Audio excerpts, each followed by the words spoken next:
All right. I think we'll go ahead and get started. If those of you who are still up could take your seats and get comfortable. Great. So, hello everyone. My name is Maggie Sang. I'm assistant professor at Rice School of Architecture. Today it's my great pleasure to introduce Marina Tabassum. Marina is a Bangladeshi architect, an educator, and founder of Dhaka-based Marina Tabassum Architects, which she launched in 2005. MTA is an internationally recognized architecture practice that has a stated mission of standing against the global pressure of consumer architecture and the fast breed of buildings, and instead, as evidenced by the firm's wide range of built work and research, MTA is committed to developing a language of architecture that is rooted to place, culture, climate, and geography. Marina is also invested in researching the impacts of climate change in Bangladesh and works collaboratively with geographers, landscape architects, and planners to elevate the environmental and living conditions of vulnerable and low-income communities. Beyond practice, Marina is also the academic director of the Bengal Institute for Architecture, Landscapes, and Settlements. She has taught at Harvard GSD, TU Delft, UT Arlington, the BRAC University in Dhaka, and is currently teaching at the Daniel School at the University of Toronto. Marina has won many honors, including the Aga Khan Award for Architecture, the Arnold W. Brunner Memorial Prize from the American Academy of Arts and Letters, the Gold Medal of the French Academy of Architecture, the Soane Medal from the Sir John Soane Museum, and the Jamil Prize from the Victoria and Albert Museum. We are so delighted to have Marina here today with us at Rice Architecture as part of our annual lecture series this year titled Engaging Pluralism. So please join me in a warm welcome to Marina.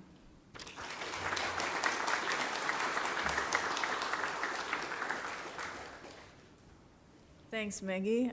Thanks for having me. Long way, but it's my first time in Houston. I've been to Dallas, as you've heard, that I taught at UT Arlington, mostly because of the Kimball Art Museum, though. But it's nice to be here. Went and visited the Menil today in the morning, but here only for a day. Hope to come back again, maybe sometime soon.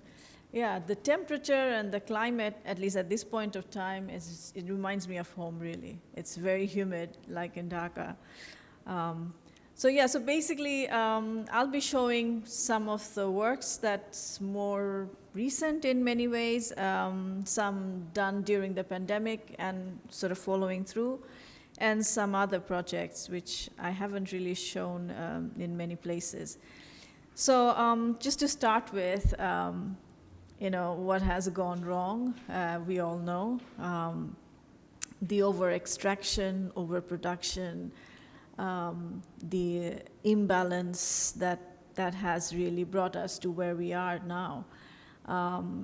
And so I think it's important for me because where I come from, which is Bangladesh, it's a country, it's actually a delta. And the way the Indian Ocean currents move, because of the warming, the entire current system is designed in a way that most of Bangladesh, mostly 1/3 of Bangladesh, will be inundated in sea level rise. And so we are expecting 1.5 meter sea level rise. The sea level rise is already happening. We see a lot of changes in the biodiversity, the ecology, and we see a lot of system changes in the water pattern. Just to give you an idea about Bangladesh, it's mostly a waterscape rather than a landscape. So most of our landmass, as you can see here in this image, shows the intricacy of the water system. And it's not just rivers, it's different forms of water. And the reason is, as you see here on that map, that we have these really mighty rivers coming out of the Himalayan range. So Bangladesh is on the foothill of the Himalayas. And so we have Ganges, Brahmaputra, and Meghna, three major rivers that converging into the Bay of Bengal. And 2/3 of the landmass of Bangladesh was created by accumulation of silt over years. And so it's one of the largest deltas in the world. And 2/3 of Bangladesh is actually made out of this delta. And it's a very unique water system. This is a 20-year map of showing how the rivers actually move and changes its shapes. So it's constantly shifting and changing. So while doing this, it's eroding the landmass, and it's also creating these small sand beds in the middle of the rivers, as you can see, as it moves. So there's sedimentation and also erosion of landmass that happens, and it's a constant play that keeps happening. And on the ground, this is what you see, especially during the monsoon season and during the time of the summer months when the glacial water basically melts. So we have an enormous amount of water coming down through these large rivers, and it sort of breaks down the landmass. So we have lost a lot of small towns, villages, and it's a constant thing that keeps on happening. And so that's on the ground, and that's in the satellite image. So what has happened, and this has kind of escalated because of the global warming, as the Himalayan water is melting more faster and it's coming down, and so this enormous movement is happening more. And what has happened, and because of that reason, is a lot of people have become displaced. So there's a lot of displacement, internal displacement within the country. So a lot of people who has lost their land and home has moved to different places, mostly in the cities and also in different parts of the country. And so you see a lot of landless people around. And on the other hand, we also get these sand beds in the middle of the rivers. So these are sedimentation. So during the dry season, when there is less of rain, and there is the current becomes much lower in the rivers, this sedimentation happens. And the fact is that it's a tide-dominated delta. That's also, there is a certain flow that the water comes back into the system, so it becomes a much more a sedimented process. So we have a lot of sand beds that emerges in the middle of the rivers, and these sand beds can stay for 4 or 5 years. And it can, in some places, it has retained its shape and size for a longer period of time.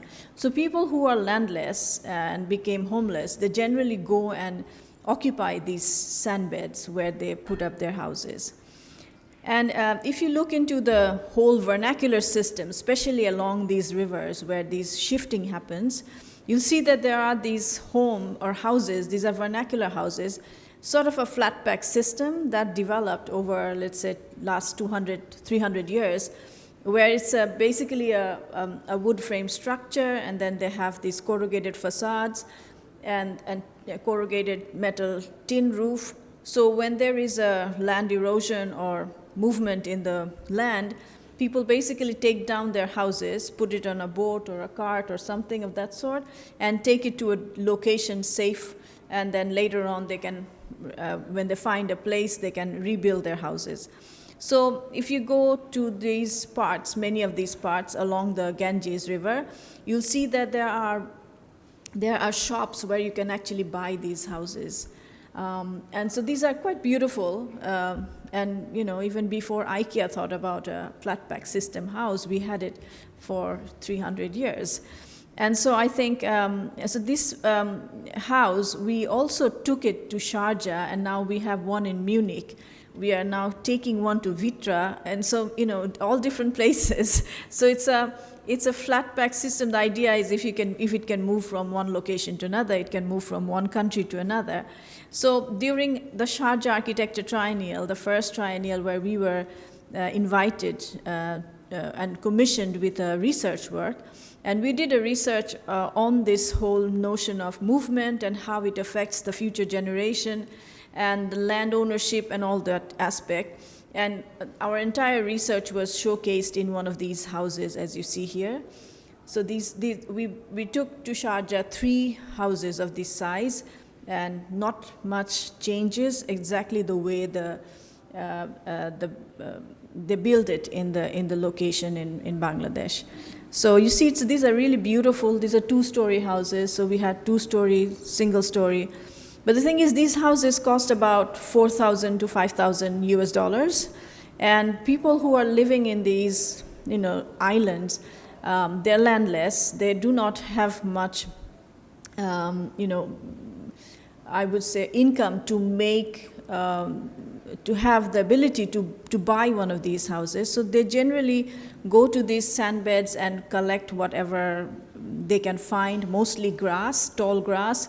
And so the facades are made out of tall grass, and the roof, they generally do it with tin roof. So while during the pandemic of 2020, when we had not much work to do in the office, we decided to then forward our research on this whole notion and to create something which could be less in cost, lightweight, easy to assemble, disassemble, and made with material which can be locally sourced.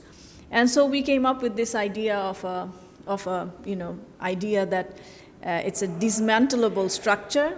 So it's a space frame structure, as you can see. It's basically bamboo, and bamboo grows everywhere in Bangladesh. So we basically took bamboo as the arms, and then we have connectors, which are steel joints. And so we connect that with steel, and basically you can create a facade with that. So the first house that we built, and well, just to give you an idea, this is called Khudi Bari. So Khudi in Bangla means small, and Bari is a house. So the whole notion of Khudi Bari, basically that's an illustration where we were trying to show that it can become a vernacular. So the idea was it's an intervention into the vernacular architectural scene. And we did some illustrations just to show the idea that they have two levels. So if you have flooding, people can move to the upper level, and it can create a community. People can take the house to the cities or wherever they move, and they can re-erect that houses and can become a place to stay and also do their own livelihood. So this was the first house that we built in the pandemic time, I think sometime around April or May. That was more or less in the lockdown time, actually. There was not much going on, so we thought, we have to do something. And so these two architects, as you see, they became the builders, so they did it themselves. This one cost us about $250. And now the cost has become a little bit more. Now it costs about $450 because the steel prices have gone up. So with $450, you can actually, with the labor and also with transportation and everything, it costs about $450. And so once we built that one, that's the first house, as you can see. One of our friends testing it out. She's also a part of the Khudi Bari project. And so then we decided to take it to one of these sand beds. So to go to the sand bed in the middle of this mighty Ganges River, which is up there, you have to take a boat like that one from Dhaka. So it's an overnight journey. You go to a mainland close to the coastal area, and from the mainland you have to take another boat, which is that kind, to go to one of these sand beds, which is in the middle of the river. So it's quite a journey. And then you have to take the material. So we took bamboo and the steel joints with us, and the rest we just collected from there. So these are all sand beds, as you can see, in the middle of the river. If you go look much more closely. So this is where we first started to work with local villagers to give them a sense of what we are trying to do. So that's one of our Khudi Bari over there. And these are sand beds. And if you want to see the river is up there. Do you see that line, or the horizon line? So that's the river. So you do not see the other end. That's the size of these rivers, actually. So you can imagine the amount of water that comes through these. So this was the first Khudi Bari. These are single module houses, and then we also built a toilet with that. The main houses are almost like this. So you see the facade made of tall grass. So we also did the facades with tall grass. The idea is that the lower part will also be closed off by the community or the homeowners. So we just have the stair, the structure, and the roofing system done. This is another structure where we have 2 modules. So this can be scaled. You can make 2 modules, 3 modules, 4, however you want. You can also increase in sizes.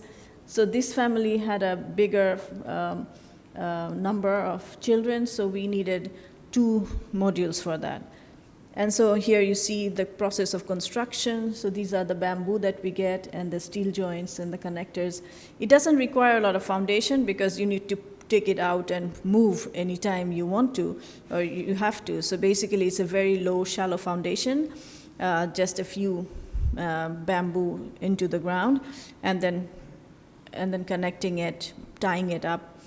And then as here you see that they're starting to put the facade, so the other facades from the old building will then come up and connect that.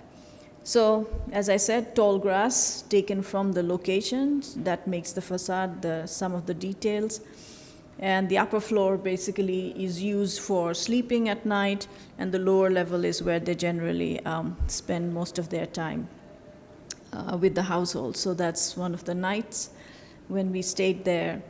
So the entire project is actually done by volunteers, architects mostly, and architecture students. If anybody's interested, please do come, make a few houses with us. But yeah, so it's going on at the moment. We have now as a grant to build about 100 houses. We've already built about 40 of these in different locations in Bangladesh. So it's not only the coastal areas, but also other areas which is affected by different kind of climatic challenges, but also geographical challenges. So, the way we basically work is that we have a brochure, as you can see here, written in Bangla, and then showing the process and what it is all about. Then the architects basically have community engagements with local people where we build. So we do mapping, we also do this model making workshops with them to give them an idea of what it is. So first is to share the knowledge and understanding of what we are trying to give them. And the thing is, it's an intervention, as I said, into the vernacular. So it has to be accepted by people. That's the most important part. If they do not accept it, then it will not flourish. It will not go anywhere. We can make a few houses, but then that's where it stops, and that's where it ends.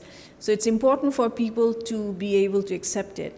And so it's a very slow process, but then again, once you get into this whole system of getting them involved, making first one building, letting them try it out, and then slowly, the engagement starts to take shape, and then now we have many more houses that are being built. And the idea is to include the community into the entire process. So selection of the people who we build it for, to the building, construction, everything is led by the community themselves. So we've built many of these houses, as you see here. So we do the structure and the roofing. This is what we give them. But the other things like the plinth and the facades, everything else, they do it themselves. So there is a sense of ownership that's there. One of these houses, as you see here, this is a different landscape. This is not the coastal area, but more to the north of Bangladesh, where we have borders with India. So you see the mountain over there. That's the Indian part. And Bangladesh starts where the Indian mountains end. So basically, that's the highest rainfall area in the world. That's Cherrapunji. And all the water that comes with the rain gets collected into these areas in Bangladesh. So, once the rain starts, we get flooded. And so basically, these are all water retention grounds. So during the dry season, when the water goes away, this becomes mostly rice cultivation paddy fields. And then during the monsoon season, this becomes an entire sea of water. So you see that same house, and this is the scenario during the monsoon season. And when the rain is too much, then all the houses gets completely inundated. So these 2 levels actually gives them that ability to move to the upper level. So last year when we built these houses, 10 or 20 of these houses in this place, Sunamganj, right after that we had a huge flooding. And most of the homeowners were able to move to the upper level, and also some of the neighbors came and moved with them inside the houses so they could actually save themselves. So that sort of helped to show that it can withstand the flood water. So this has become much more well-published in many ways. So this is the Royal Academy in London. They had the summer exhibition last year, and they had a full-blown kudibari. So you can see that's the scale of the house, actually, if you put it inside the museum. And so we also have about 1 million Rohingya refugees living in Bangladesh. So that's the Rakhine state from where they have been, moved away. And then Cox's Bazar is the place in Bangladesh, the yellow area. That's where the refugees are being taken, and that's where they're staying now. So Rohingyas are known as the stateless people because the Myanmar government never gave them citizenship. So, and they've been, it's a process of ethnic cleansing in many ways. There were genocides and killings. And so most of these people moved to Bangladesh. And Bangladesh did not give them the status of refugee. They are known as the forcefully displaced Myanmar nationals. And so they are sort of in the middle nowhere, actually. They don't have a citizenship. They're not also taken as refugees. So it's a very difficult crisis situation.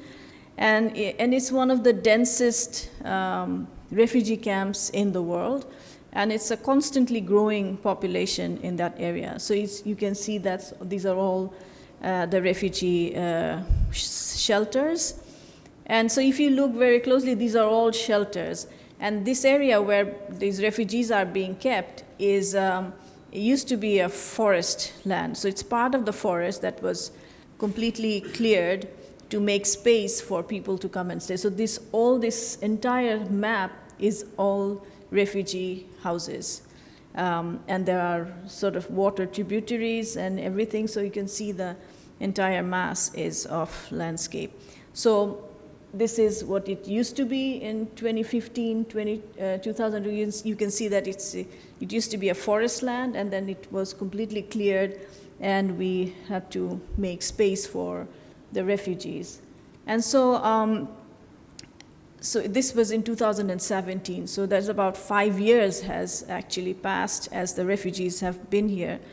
So now the government is focusing more on reforestation in many ways. So we have done several projects in the refugee camps in the last 2 to 3 years now. One of the project was about reforestation and using natural process of bamboo nailing, seed bombs, and even reintroducing the forest floor from the areas surrounding, so that this sort of memory of the forest can slowly become something that they take on and starts to grow itself. And the entire process is again done by the refugees themselves. So we bring in the refugee, we have workshops, and because they are the ones who are living inside, so they have to be the ones to look after the forest and the regrowth of the nature. So while this project, also we had about 8 different projects in the refugee camps. So for us, it was important to build something for ourselves to stay there, close to the camp, because the closest city is Cox's Bazar, which is a very touristic destination, and it's about an hour's distance from where the refugees are kept, the settlement. So it would be around 2 hours of commuting every day. So we decided that we should build something close to the refugee camp so that we do not have to commute every single day.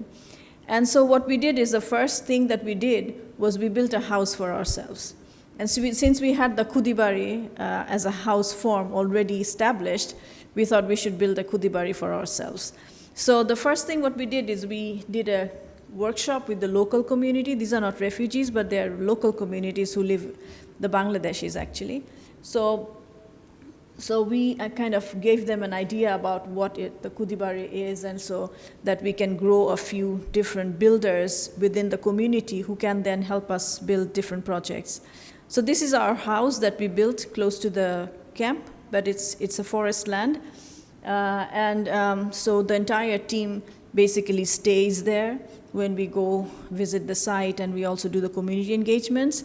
So these are 3 module Khudibaris. So we have a central module, which is an atrium kind of space, and we have 2 modules on 2 sides. And so you can see the structure and the stair that goes up to the level where we sleep at night, and this is the lower level. And that's the atrium. So basically, bamboo is very much available in that area. And also, in the camps, we are only allowed to use bamboo as a material because bamboo is temporary, and refugee camps are supposed to be temporary, though the temporariness is indefinite. But there is this notion that you cannot build anything permanent. And so that's why everything has to be with a temporary material. So bamboo is regarded as a temporary material. So we thought, this would be a good opportunity for us to also try out what bamboo can be done with bamboo, let's say. So that's the upper level where we sleep at night, and the lower level is where we work. So that's our team, actually. So we have architects, of course, different kind of architects. We have community architects who specializes in working with the community, so they have a special skill of bonding with people, connecting with people.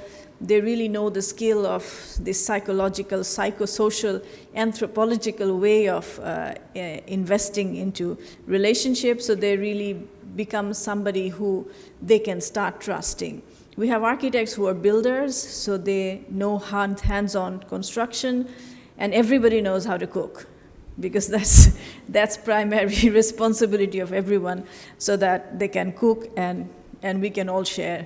So it needs to be a nice process. It needs to be something you enjoy doing, because working in the refugee camps can be quite a lot of stress on your, could be a mental stress also. So these are some of our workshops that we start with. So this is a project which is a women-led community center. So we've done several projects for women, mostly in the camps. So it's a sort of a process that we have developed. We developed the entire program with the refugees, because what they need, what they want, for us to go and to just build something doesn't make sense. So we basically go and start with a workshop. And here you can see the workshop where women come, and we even have a men's group also. So even though it's a women-led community center, it's also a place where men can also come and participate. So basically they tell us what they need, what their needs are, what kind of spaces they want, what workshops and what kind of sessions they need and require. So the whole program is developed with them. And so you can see they made models, and that beautiful drawing is actually a garden. And they always ask for a garden, because they live in this very dense situation, and when they talk about their own home in the Rakhine state in Myanmar, they always talk about they had a garden. And so this is something they always wanted. So we thought that let's build something, even though the sites are quite tight, that if we can make a 2-level building, then we could leave out space for them to have a garden. So here, now this garden has actually flourished quite a lot. I don't have images to show you, but it's really looking beautiful. This is from last year, actually. So this is from the camp. That's the building we built. And this is, again, the same structure of Khudibari that we have created, that I've showed you in the earlier image, which was just a small building. But it's now being scaled up. And now this one is a 18 feet by 18 feet Khudibari. So you can see that it can be enlarged and made into a larger space. So this is a single space for men. And for women, we have 2 levels. So the upper level is where women generally go, and it's their world. Nobody goes up. It's only the women. And so they call it Shanti Khana. The Shanti Khana is a sort of a term, a Rohingya term, I guess. It means, Shanti means peace, and Khana is a house or house of peace. So this is the name that they've given to the project, because they think that this is a space where they can come, and they just come to sleep at night, or during the day, actually, because probably at home they don't even get the space. These are such small shelters. There's about shared by 8 to 9 people of an entire family. So they don't get really enough space, and the women do not really have that much mental peace also. So this is a place where they come for peace. And there are different kind of sessions also. We do carry out different workshops. So the workshops continue until the building finishes, because the last workshop is about maintenance, about fire safety, about different kind of safety regulations, landscaping, and maintenance of the building. So these are some of the workshops, again, you can see. These are, again, another projects which is also around the refugee camp, but this is for the host community. So people who were living in that area also got affected by this exodus of refugees coming in, millions of people. So the local Bangladeshis, their livelihood was disrupted because they had farmland in these hilly areas where they used to farm. So they had to move away. A lot of people had to move from their own homes. So they became refugees themselves because they had to give space for the refugees. So there are a lot of programs for livelihood of local women, as you can see here. So basically they are women farmers. So they do farming, and whatever food that they generate, fresh produce, this is then sold or bought by the World Food Program, and World Food Program basically gives food to the refugees. So there is this system that was developed, and World Food Program is our client. So basically they wanted us to build something like an aggregation center where women can bring their fresh produce and they can sell to the locals, but also this can be taken to the refugee camp and be given to the refugees. So again, this is another system which we developed with these steel joints and bamboo. As I said, bamboo is our only material we can work with in these areas. So these are some of the aggregation centers. We've built several of these. So the lower level is where we basically have these markets where women bring their fresh produce to sell. And so here you see in the lower part where this is being done. And the upper floor is, again, for the women-only spaces where women come and basically use it to their own need. So these are projects which were mostly for the marginalized population. It's ongoing. I'll probably show you some of our more projects which are more in the cities. Cities, again, are quite tough in Bangladesh. We have 150 million people altogether in Bangladesh. In the city of Dhaka, where my office is based, we have about 20 million. So it's a challenging context in many ways because of the density of population. And so context guides in the way we do our work. We have a subtropical climate, which is humid summer months. We get some monsoon rain and half of the year, and half of the year we have this dry season when we do not get any rain, and which is cooler in a way. So the temperature difference is, I would say, in average, it would be 29 degrees centigrade, so which is not that difference. So in many ways, you do not need air conditioning. You do not need to close off your buildings. The buildings can survive without all of that. This is one of our first modern buildings in Dhaka, built in 1952, 53. This is by architect Mazhar al-Islam, who studied in the US, went back to Bangladesh, and this is the first building that he built and kind of set up the tone of what modernity would be in our land. And so, and this image actually showcases how the architecture can be. All you need is a roof to cover yourself from the rain and the elements, and a plinth to keep you above the water level, and that's it. That is architecture. You don't need more than that. So the city of Dhaka is one of the fastest growing cities in the world, and one of the densest. And here, as you can see, we have an area of 300 square kilometer in Dhaka, and the density is 24,000, or I think now it's even more than that. This is one of our pride positions that we have. We are very proud of this building. And so that's one scene.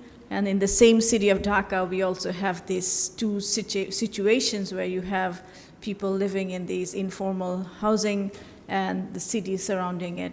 And both need each other. So there is, this relationship which is sort of not to be broken, but at the same time, one doesn't recognize the other. So that's the sadness of it. It's the density, as you can see. We have very nominal or minimal green areas around it. We have some lakes. Most of the lakes have been, totally turned into land to make buildings. So very little green spaces are still there. So that's the situation, as you see. We don't have the luxury of having small one-unit houses. It's all about stacks of floors, and the amount of pressure that the city has of housing and all of that. So it's always about just moving floors, and it's always stacking of people. So we have several projects that we've done in the city, and it's mostly,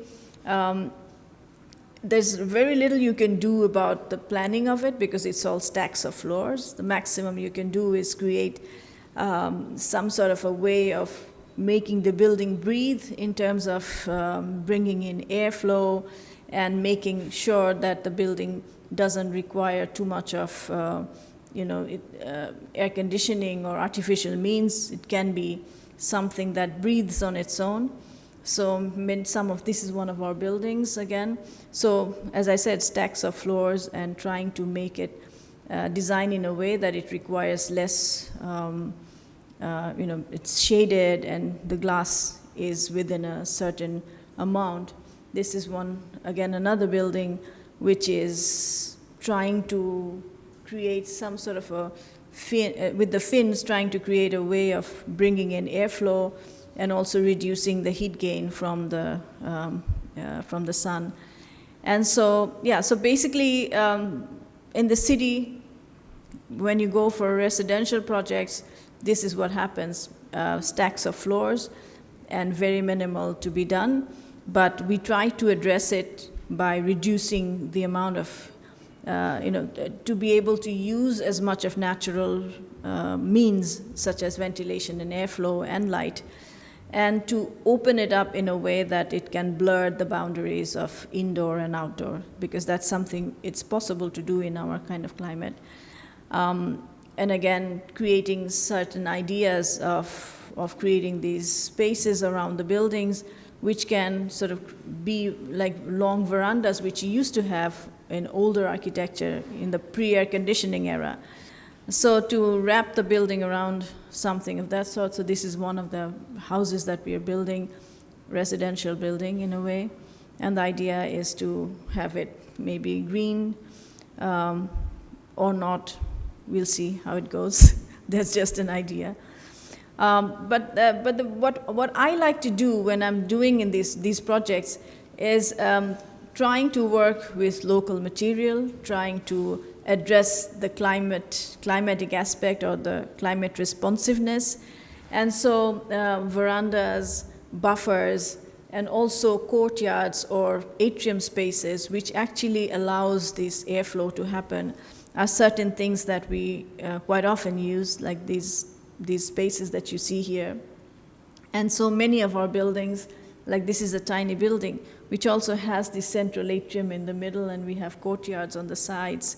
So that's the atrium in the middle, which actually allows the airflow to happen because of the stack effect and all that. So what you see that I use a lot of brick, because that's the only material we have.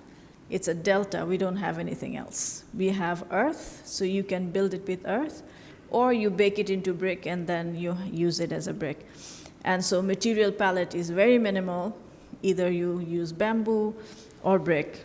I mean, as I said, that I like using local materials, so brick became one of our major elements to design with. So here you see We have fine brick masons who, it's a long legacy of rich architecture.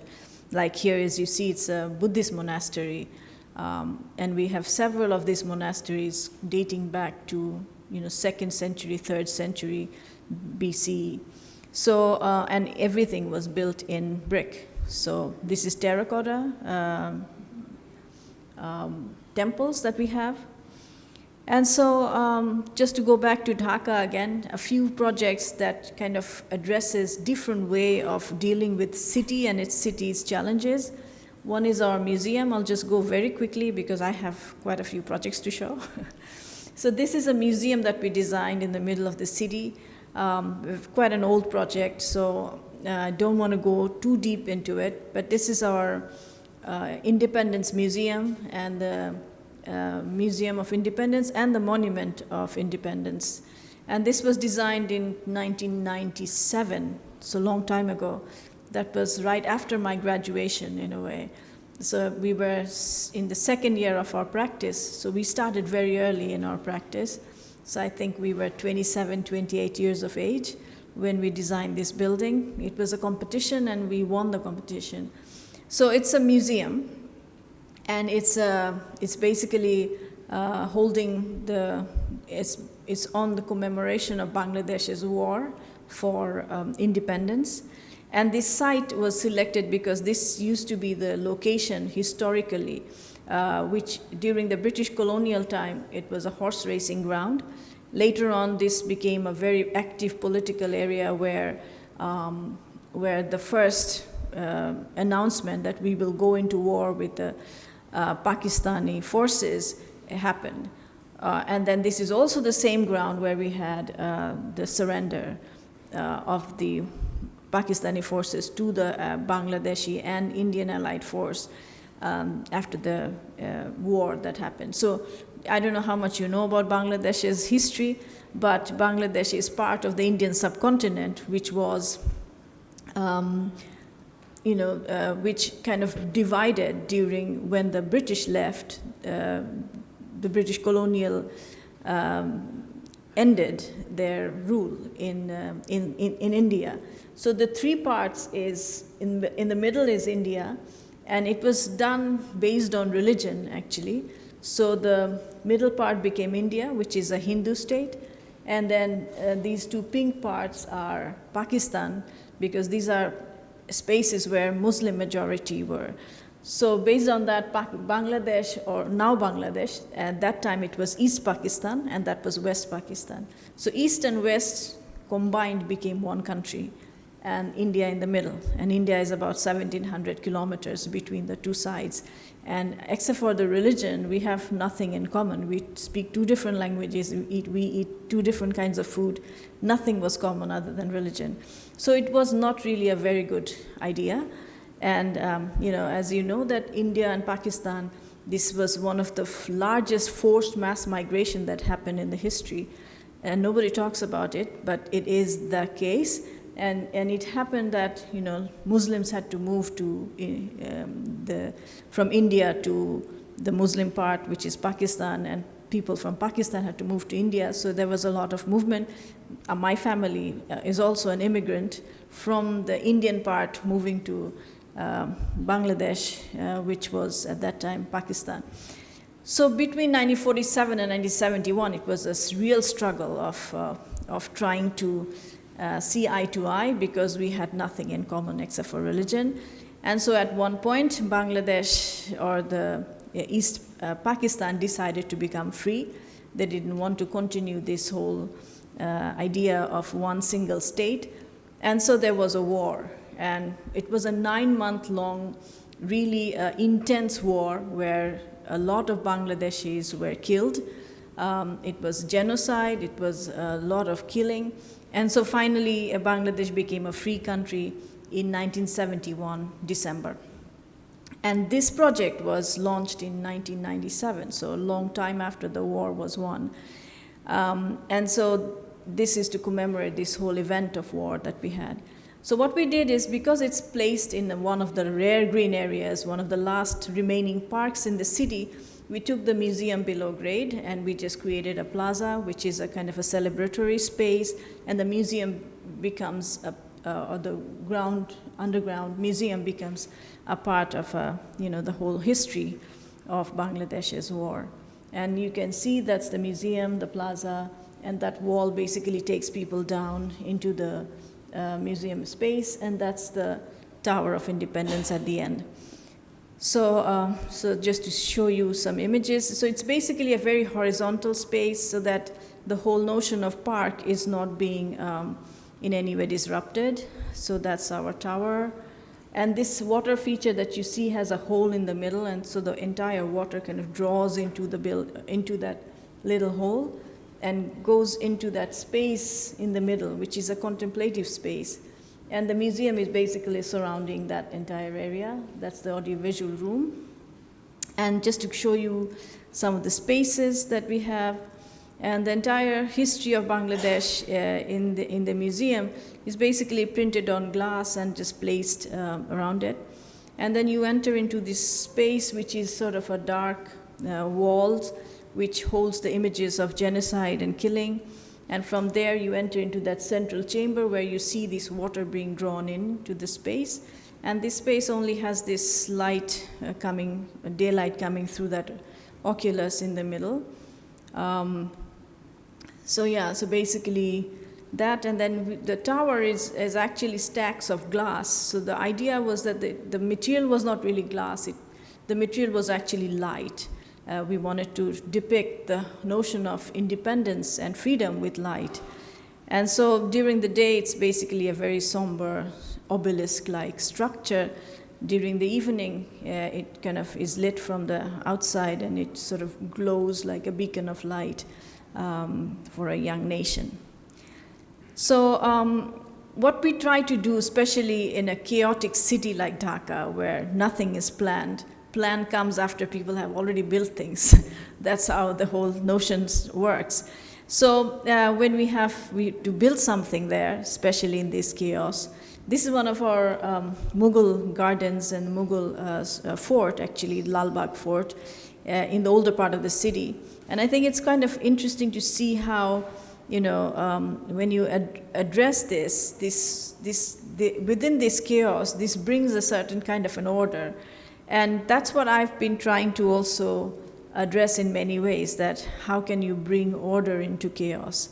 And so this is one of our projects. It's a community center designed in the older part of the city, which is very informally growing rapidly, very dense.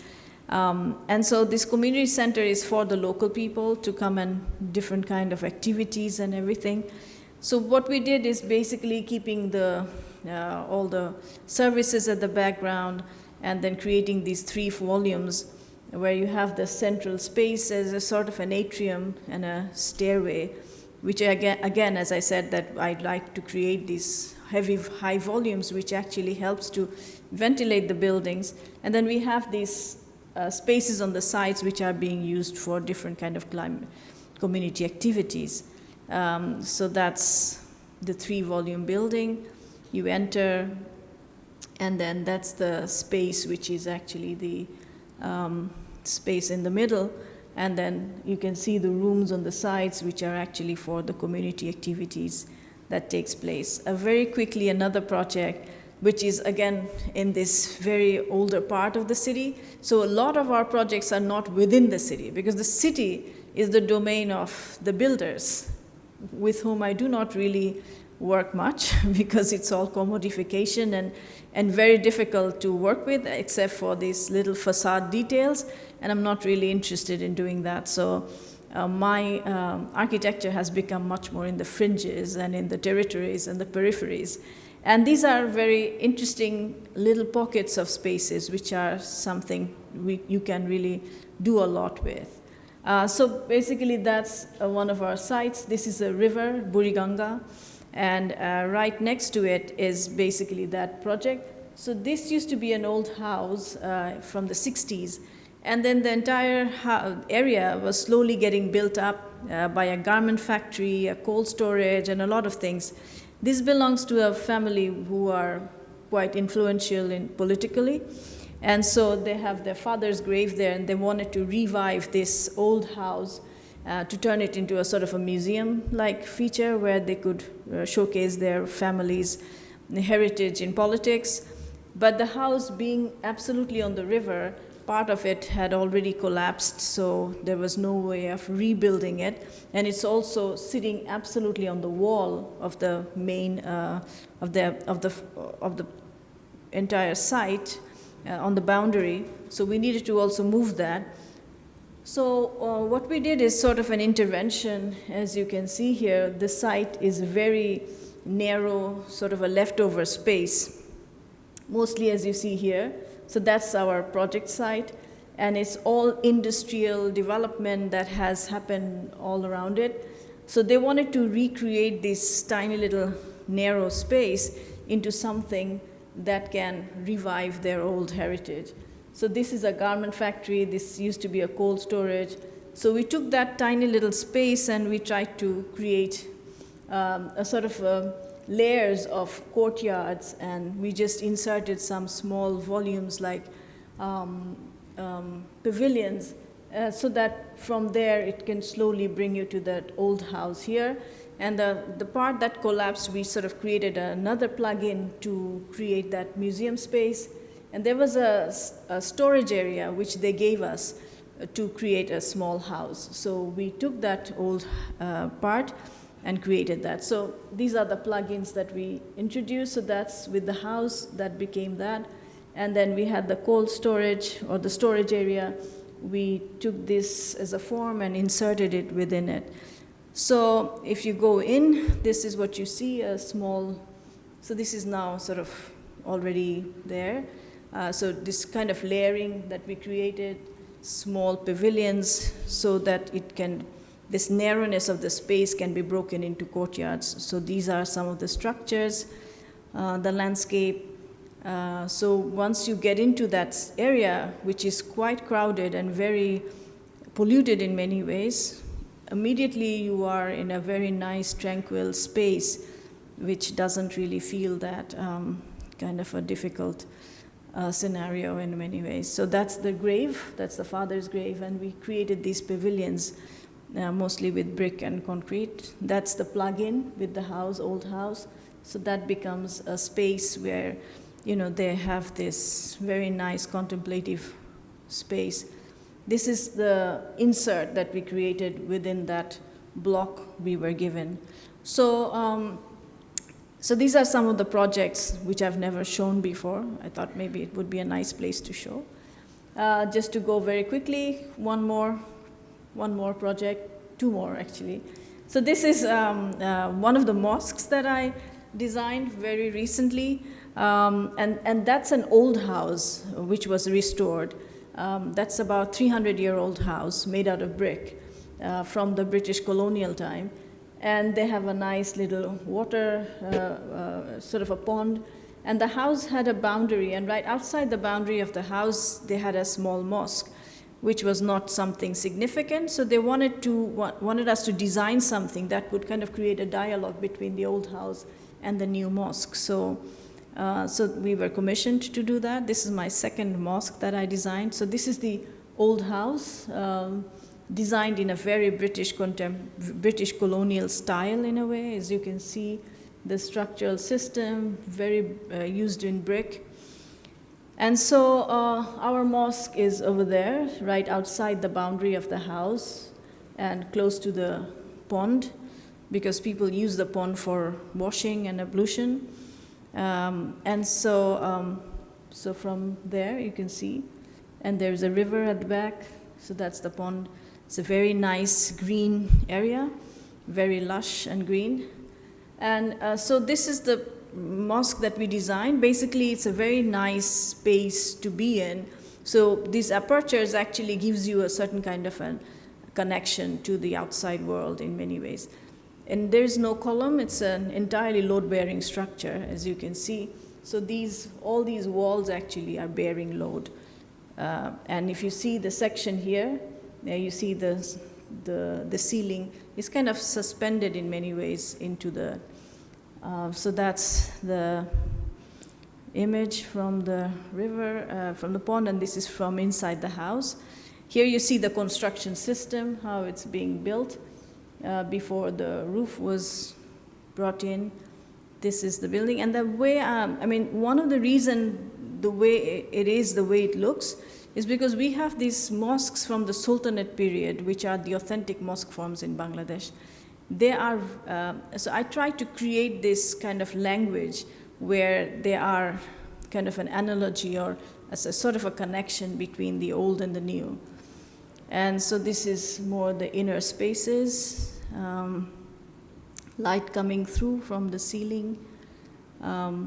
So the floor is more or less a very polished floor, so that you kind of doubles the space, as you can see.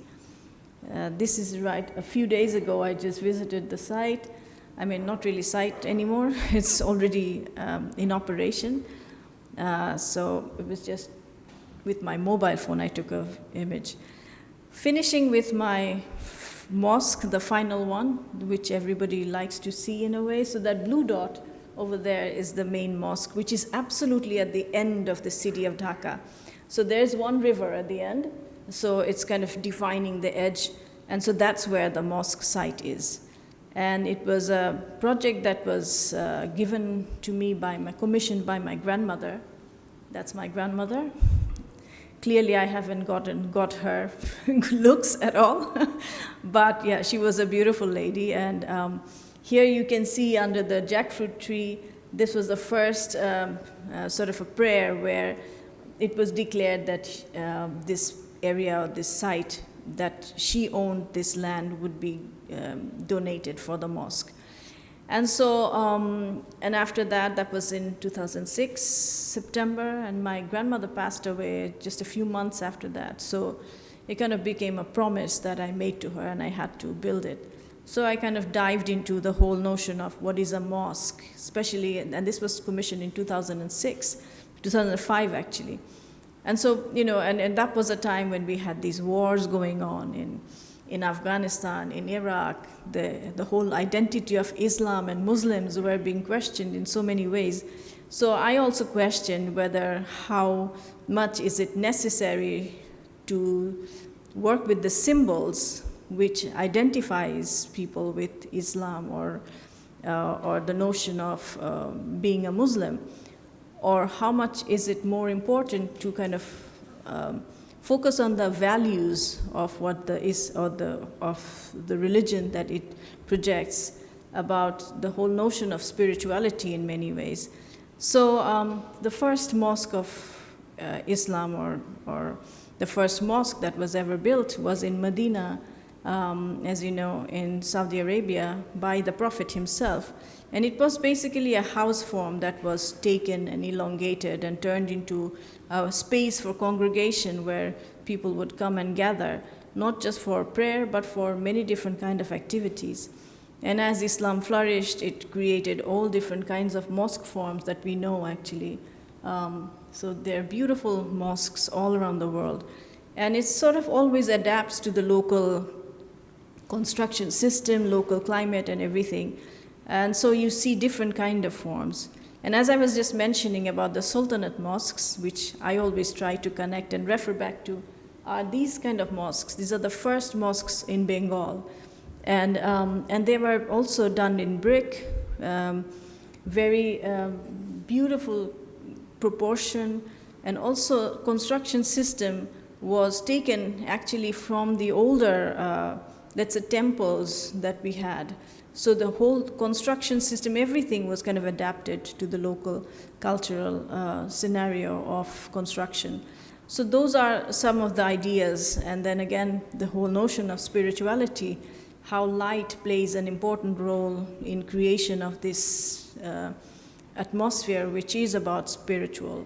So mosque in Cordoba, beautiful light, infinite space, and not a mosque, a basilica, let's say, the Hagia Sophia, which also, again, works with this same notion of light.